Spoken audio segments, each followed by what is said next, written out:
What is going on, guys? So today we are going to be installing my air intake system that I made.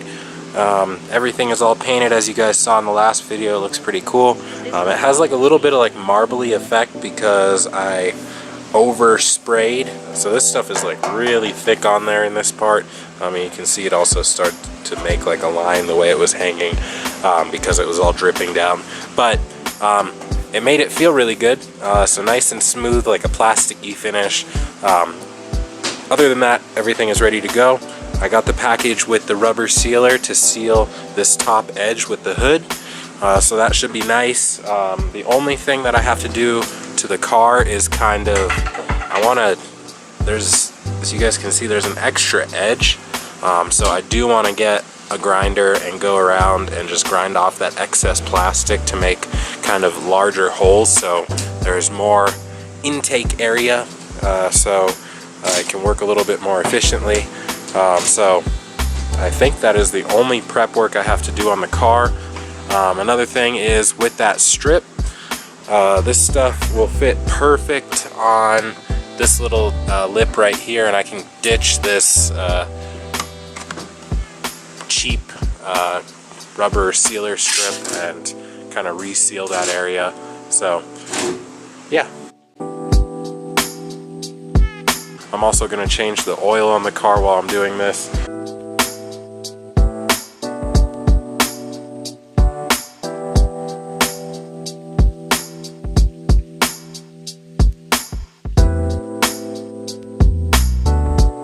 So while the oil drains from the car, I'm going to go ahead and pull off the front bumper. I let the car kind of settle back down just so it's even and all of the oil can come out of the oil pan. So I'm going to pull the bumper off, and it gives me a little bit more room to get access to the oil filter. I'm going to go ahead and do that, and then I will start kind of grinding away at these little holes right here. I'm going to try and keep it as clean as I possibly can, just so it doesn't look stupid like this side. This side I got a little carried away with my Dremel and a little cutoff wheel instead of actually using like a sanding roll type thing, but I can clean that one up as well. So yeah, and I got this black trim piece on. You guys saw me pull the white one off, but I didn't really film putting the black one on, but it fits really nice. It seals up nicely.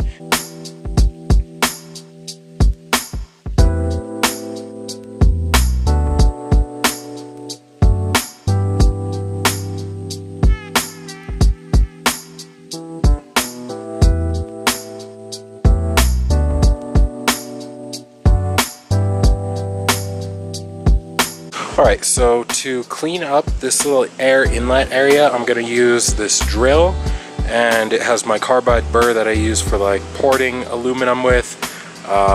It's going to get all crapped up with plastic, but YOLO, I got to do this somehow, so I'm going to go ahead and drill it up.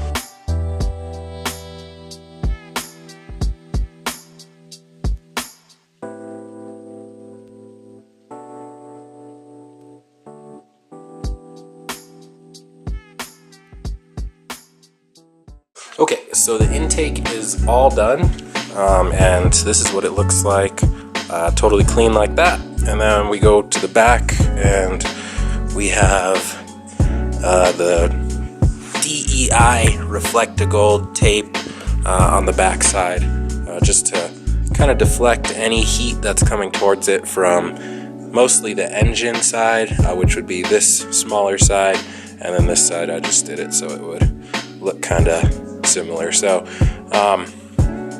yeah, I'm gonna go ahead and throw this in the car. So it is installed, everything works well. I tested it with the air compressor and this little air chuck. Everything flows really well. It gets a nice constant light stream of cool air in there very nicely. So everything is done. I'm gonna catch up with you guys tomorrow because I'm super tired. And the install went well. Everything is good, as you guys can see. So the Jetta is complete. I went ahead and washed it, made it look all good. So intake is in, car is washed. Let me pop the hood and you guys can see what it looks like.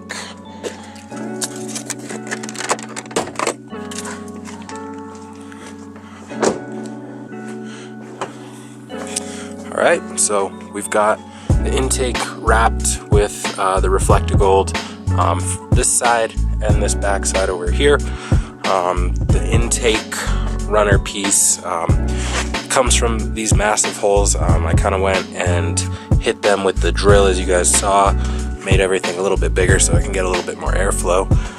The intake tube comes around, it's resting on the battery here, and then I made a clip right here to hold it up, and it's pretty sturdy in there, so it's not moving.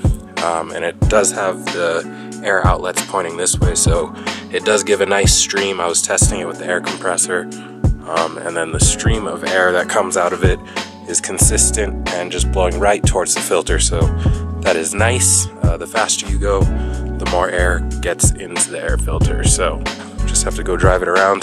I know you guys want to see me drive it around, so I will try to set up that camera rig in the back and we'll get some clips for you. Okay guys, so we are in the car, currently just letting it warm up. I usually get it to just the middle line. I've never really been one to just start romping on the car right away. We've put like $3,000 into the motor in terms of like work and all the performance stuff, so I'd rather make it last. So I'm gonna let it warm up the rest of the way and then we'll get going.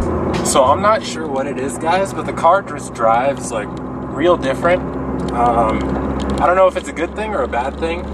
It doesn't really hit peak boost like it used to, or like the wastegate does not open when it used to. The car just kind of keeps going. I don't know, it just feels a little strange here.